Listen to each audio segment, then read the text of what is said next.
call, press 0. To refuse this call, hang up or press 1. To prevent... This call is from a corrections facility and is subject to monitoring, recording, and the location of your phone will be obtained. For more information about our privacy policy, please visit www.connectnetwork.com. After the beep, press 5 to accept this call. This call is from a corrections facility and is subject to monitoring, recording, and the location of your phone will be obtained. Stay on the line to accept this call. Thank you for using GTL. I don't consent to recording of this call. Hi, Rudy. Hey, brother, I do have some things to share with you, but did you want to go first? Go ahead. Okay. First of all, I wanted to apologize for being so short when you called earlier. This guy named Dennis Hicks, he's on Alabama death row. That he's been wrongfully convicted, and he calls me once a month, so I had to take the call. And if I leave him on hold for more than just a few seconds, it hangs up on me. I got a press release from Dorothy, and she wanted me to read it to you. It's about 1.5 paragraphs. If you're ready, I will do that, or I mailed it to you too. I don't know if you've already got it. Go ahead. I haven't got it. Okay. Chilcotin National Congress press release, September the 2nd, 2018.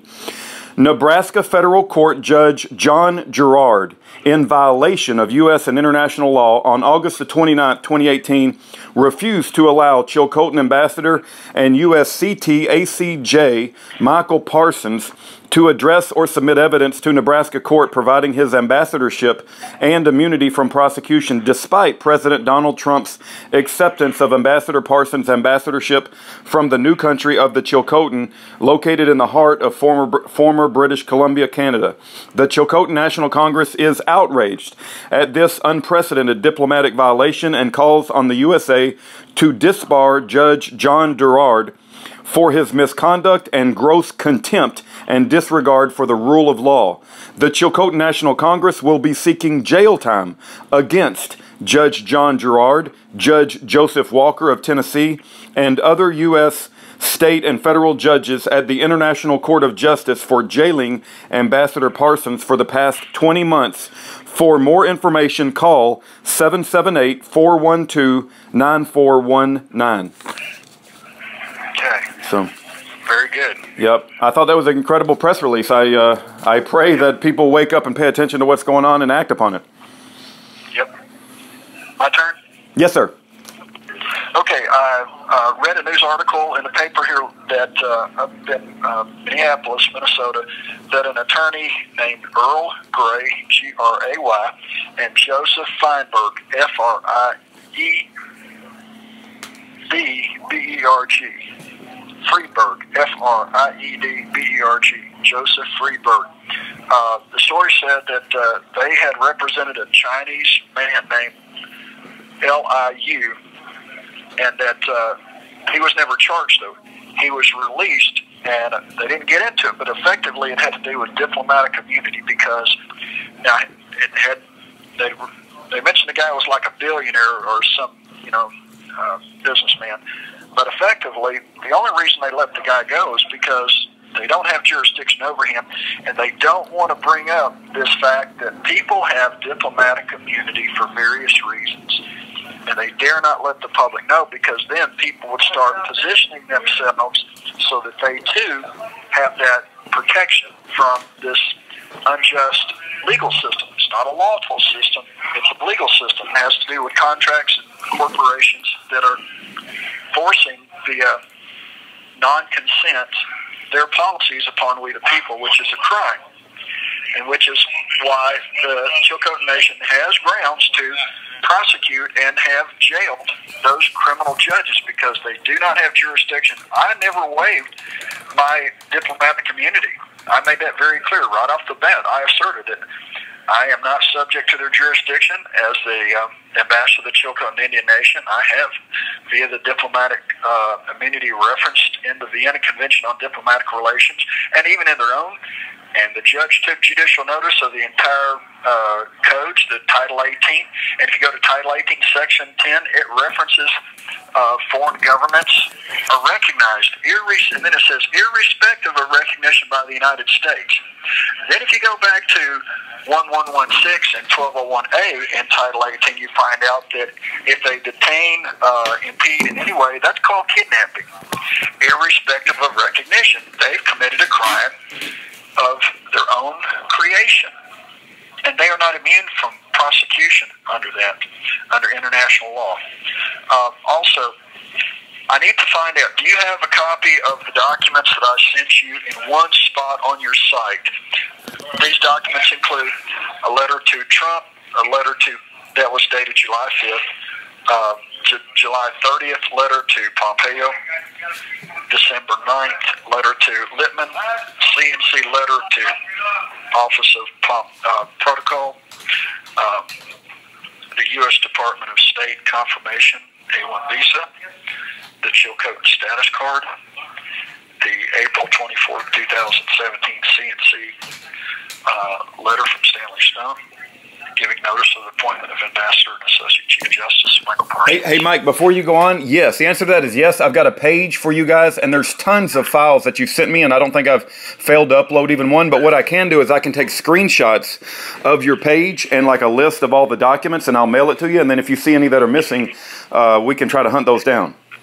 What I need is a single page that I can put in a letter to send to people so they can go to your website to that one location and look at everything so that they don't have to scout it out, because I've got some folks, I believe, that will contact people within the system.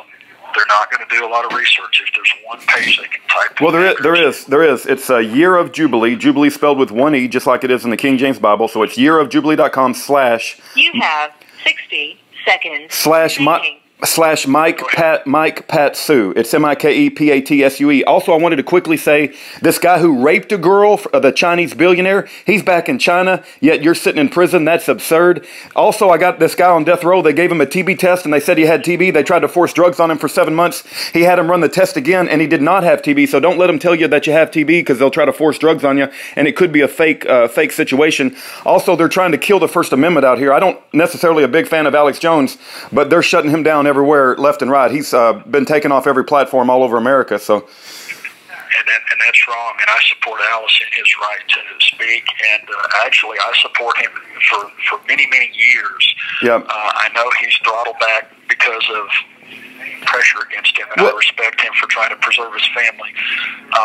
So though I've been critical of him, I deeply respect the man, and I think that people need to be outraged about that. Thank you for using GTL. Well, let me also say it's so difficult to get a full conversation in the time that you're allotted with the prisoners. But even if they had taken the Young Turks off of YouTube, I would have said that's wrong, right? And I can't stand the Young Turks. I think there's a specially hot place in hell for every freaking one of those reprobates.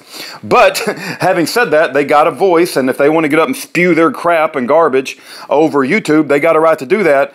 And so should Alex Jones. But to be able to, for the big tech companies to think they are our conscience and they are doing what's best for society to determine what we can hear and what we can't hear is incredibly 1984 Big Brotherish.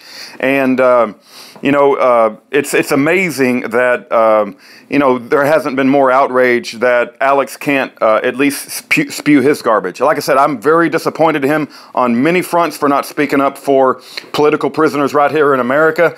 But he'll do great rating shows for Tommy Robinson and everybody else in other countries. So I'm not even with the guy.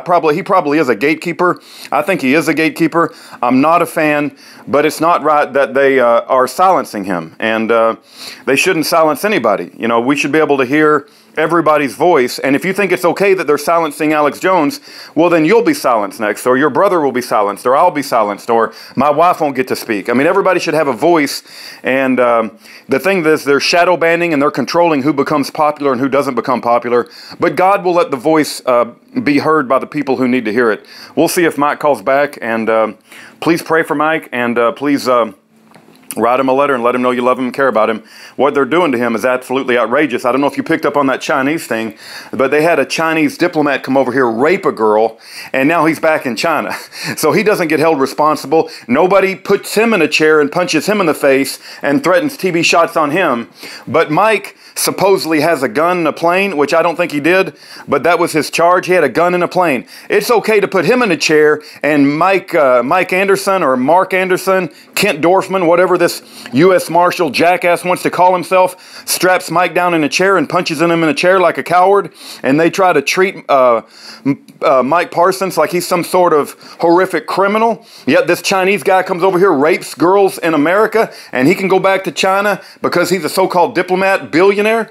I'm telling you, man, the justice system in this country is wicked and from the loins of Satan. And if you work for this justice system, if you're a judge, a prosecutor, a defense attorney, if you're part of the law enforcement and you're not actively working to use your voice to correct it, and you're not speaking out against it, then you are part of the problem, and the hottest fires of hell are being warmed up for you, and